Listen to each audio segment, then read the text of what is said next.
Hey everyone, and welcome. Today, we're diving deep into a novel called All the Names the Water Kept. And really, this book is less of a story and more like an archaeological dig into a family's heart.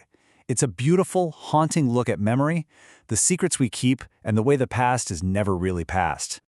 Right from the jump, the narrator gives us this incredible idea that basically becomes our roadmap. For her, remembering something isn't like looking at an old photograph. No, the past and the present are happening at the same time all the time, and they're constantly spilling over into each other across this unguarded border.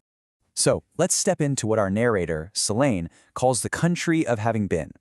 This is her childhood home, a place where history isn't just something you read about. It's in the floorboards, it's in the furniture, and maybe most of all, it's in the quiet spaces, in the things that are never said out loud. And this is how we meet her. Solenne. Just think about that image for a second. A house built entirely from the hours she has already lived. It immediately tells us that we're not just getting a story, we're being invited right inside her memory. It sets this incredibly intimate, almost confessional tone for the whole thing. Okay, so every good mystery needs a clue, right? Well, our first big one comes from a pretty ordinary object, a tablecloth. But trust me, this is not your average tablecloth. It's more like a sacred relic, an artifact that holds the key to everything. So check this out. Every Sunday, this tablecloth makes an appearance. It's a whole ceremony. It's ancient. It's stained the color of weak tea, and it comes from a place no one is allowed to talk about. And I love this detail. Its scent literally changes the atmosphere, shifting the room into what she calls the past perfect. It's like time travel through an object. In this line, wow. It's just a stunning way to describe how memory, especially inherited trauma, really works. The idea that the cloth itself is just one part of the story, and that the emptiness, the holes, the silence, the unspoken parts is actually what gives it its true weight. It's a few threads of fact holding together a massive, silent history. Now, that tablecloth is a huge piece of the puzzle.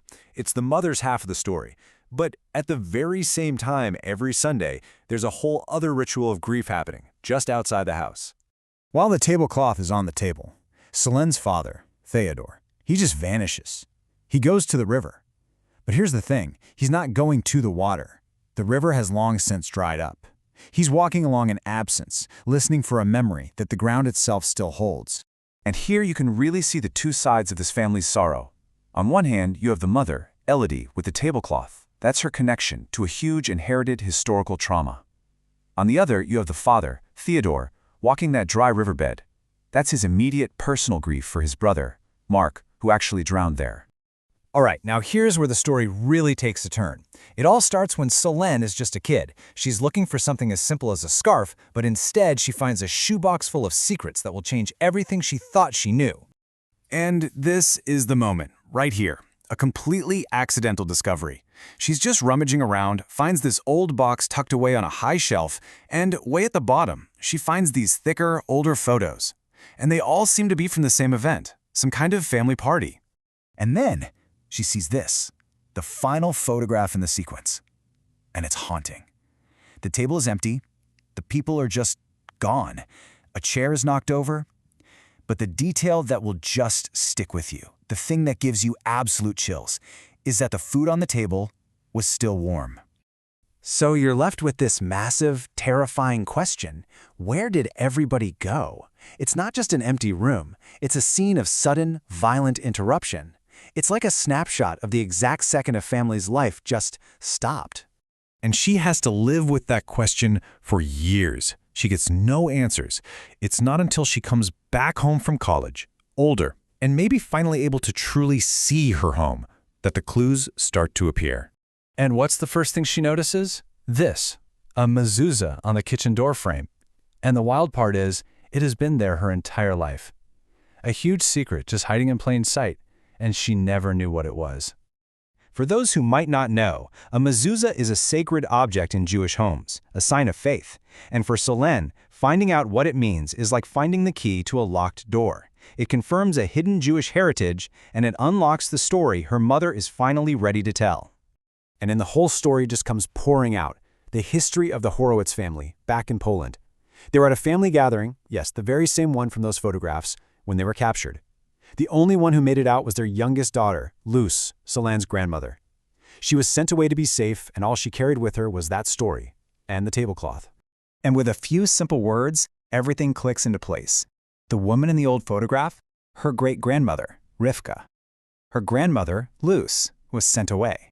The empty table, that was the Holocaust.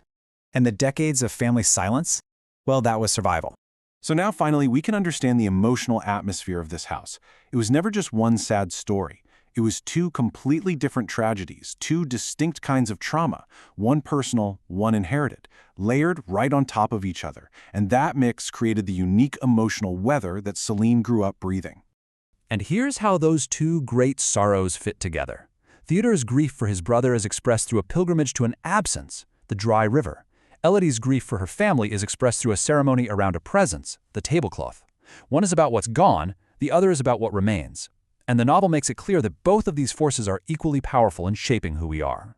Which brings us to what I think is the book's powerful central thesis. This amazing idea that the past isn't something we outrun or leave behind. It's the very ground beneath our feet. It's the foundation we live on every single day, whether we're aware of it or not. So I want to leave you with this thought. It kind of makes you wonder, doesn't it?